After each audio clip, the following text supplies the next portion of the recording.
جب پھولوں نے خوشبو کی تجارت کی ہے، جب پھولوں نے خوشبو کی تجارت کی ہے تو پتوں نے ہواؤں سے شکایت کی ہے۔ یوں لگا کہ کوئی عطر فضا میں گھل گئی جب کسی شخص نے قرآن کی تلاوت کی ہے۔ شاعر کہتا ہے کہ کلام رب کے ایک ایک لفظ میں گہرائی ہوتی ہے، کلام رب کے ایک ایک لفظ میں گہرائی ہوتی ہے، وہی پڑھتا ہے جس کے ذہن میں بینائی ہوتی ہے۔ ماشاءاللہ، خوبصورت تلاوت کلام اللہ سے خوبصورت محفل کا خوبصورت آغاز ہوا اور اس محفل کو کامیابی کی ضمانت مل گئی۔ لہٰذا بزم کا وقار ملحوظ رکھتے ہوئے آئیے ہم نعت گوئی کی طرف چلتے ہیں، کیونکہ وحدہ لا شریک کے بعد کوئی شخصیت قابل تعریف لائق نعت و مدح ہے تو وہ صرف اور صرف خواجہ بطحہ، ساقی کوثر، شافی محشر، خیر الورا، شمس الضحیٰ، بدر الدجا، احمد مجتبیٰ محمد مصطفیٰ صلی اللہ علیہ وسلم کی ذات گرامی ہے۔ ہر ابتدا سے پہلے ہر انتہا کے بعد، ہر ابتدا سے پہلے ہر انتہا کے بعد ذات نبی بلند ہے، ذات خدا کے بعد دنیا میں احترام کے قابل ہے جتنے لوگ، میں سب کو مانتا ہوں مگر مصطفیٰ کے بعد۔ اور یہ ایک ناقابل تردید حقیقت بھی ہے کہ اگر وہ نہ آئے ہوتے تو دریا کو طغیانی نہ ملی ہوتی، وہ نہ آئے ہوتے تو موجوں کو روانی نہ ملی ہوتی، وہ نہ آئے ہوتے تو سورج کو شعاعیں نہ ملی ہوتی، وہ نہ آئے ہوتے تو پنج وقتہ نماز کا تصور بھی نہ ہوا ہوتا، وہ نہ آئے ہوتے تو ہم اور آپ یہاں موجود نہ ہوتے، وہ نہ آئے ہوتے تو قرآن پاک کا نزول بھی نہ ہوا ہوتا۔ یہ میں نہیں بلکہ حجت الاسلام حضرت مولانا قاسم نانوتوی رحمۃ اللہ علیہ نے فرمایا کہ سب سے پہلے مشیت کے انوار سے نقش روئے محمد بنایا گیا، سب سے پہلے مشیت کے انوار سے نقش روئے محمد بنایا گیا، پھر اسی نقش سے مانگ کر روشنی بزم کون و مکاں کو سجایا گیا۔ وہ محمد بھی، احمد بھی، محمود بھی، ذات مطلق کا شاہد بھی، مشہود بھی، علم و حکمت میں وہ غیر محدود بھی، ظاہراً امیوں میں اٹھایا گیا۔ اسی کی تصدیق کرتے ہوئے شاعر کہتا ہے کہ یہ کمال رتبے مصطفیٰ، کتاب فطرت کے سر ورق پر جو نام احمد رقم نہ ہوتا، کتاب فطرت کے سر ورق پر جو نام احمد رقم نہ ہوتا، یہ نقش ہستی ابھر نہ سکتی وجود لوح و قلم نہ ہوتا، یہ محفل کن فقا نہ ہوتی جو وہ امام امم نہ ہوتا، زمین نہ ہوتی، فلک نہ ہوتا، عرب نہ ہوتا، عجم نہ ہوتا۔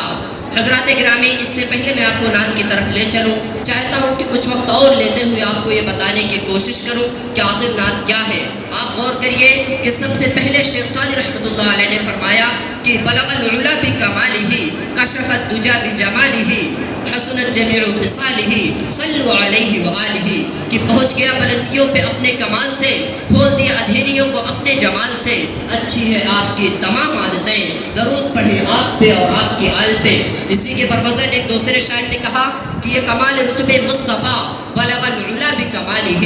یہ کمال رتبے مصطفیٰ بلغ العلا بکمالہ، یہ اثر ہے ان کے جمال کا، کشف الدجا بجمالہ، کسی ایک ادا کی تو بات کیا، حسنت جمیع خصالہ، وہ خدا کا جس نے بتا دیا، صلوا علیہ وآلہ۔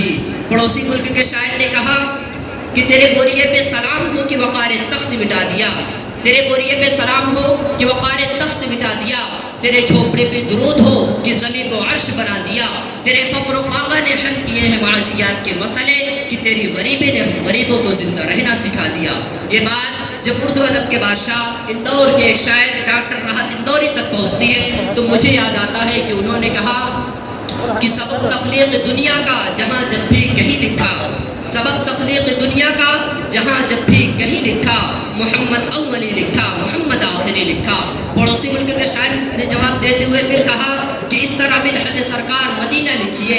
اس طرح مدحت سرکار مدینہ لکھیے، رب کے محبوب کو رحمت کا خزینہ لکھیے، جب کبھی لکھنا ہو خوشبو کی صفت اے قاصر، مشک سے بڑھ کے محمد کا پسینہ لکھیے۔ یہ بات جب لوٹ کر پھر راحت اندوری تک پہنچتی ہے تو ان سے واقفیت رکھنے والے جانتے ہوں گے کہ وہ کسی کا قرض زیادہ دیر تک باقی نہیں رکھتے۔ انہوں نے پھر قلم اٹھایا اور مسکراتے ہوئے ایک شعر رقم کیا کہ میاں ہم نے تو حد شعور حد مفاہیم لکھ دیا، حد شعور حد مفاہیم لکھ دیا، دنیا نے تخت و تاج زر و سیم لکھ دیا، لکھنا تھا کائنات کی تخلیق کا سبب، میں نے لرزتے ہاتھوں سے بس بیم لکھ دیا۔ میرے دوستوں میں آپ کو بتا دوں کہ یہ تو مسلم شعراء ہے، لیکن یہ بات جب ہندو بھائیوں تک پہنچتی ہے، یعنی کہ برادران وطن تک پہنچتی ہے، تو مجھے یاد آتا ہے کہ مہندر سنگھ سہر بیدی نے کہا کہ عشق ہو جائے کسی سے کوئی چارہ تو نہیں، عشق ہو جائے کسی سے کوئی چارہ تو نہیں، صرف مسلم کا محمد پہ اجارہ تو نہیں۔ روندر جین نے کہا کہ تم اپنے دل میں مدینے کی آرزو رکھنا، تم اپنے دل میں مدینے کی آرزو رکھنا، پھر ان کا کام ہے جذبے کی آبرو رکھنا۔ کالکا پرساد نے کہا کہ تو اندھیرے میں کہاں ڈھونڈ رہا ہے سورج، دیکھو گنبد خضرا میں چھپا ہے سورج، ایک سورج کے اشارے پہ چلی ہے دنیا، میرے آقا کے اشارے پہ چلا ہے سورج۔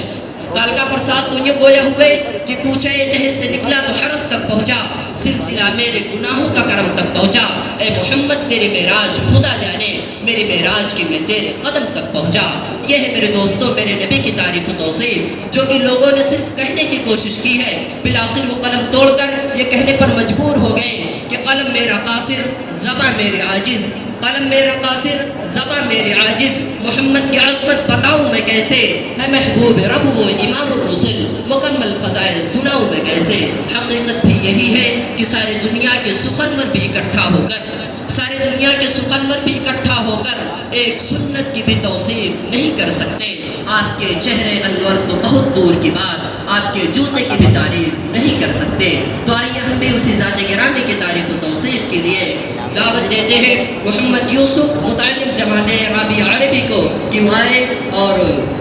رسالت باب میں عقیدت و محبت کا نذرانہ پیش کریں اس شعر کے ساتھ کہ چلو خاموش بھی رہے تو تکلم ٹپک پڑے، خاموش بھی رہے تو تکلم ٹپک پڑے، جنبش لبوں پہ ہو تو تبسم ٹپک پڑے، شاعر وہ جادوگر ہے کہ لکھ کر نبی کے نام کاغذ نچوڑ دے تو ترنم ٹپک پڑے۔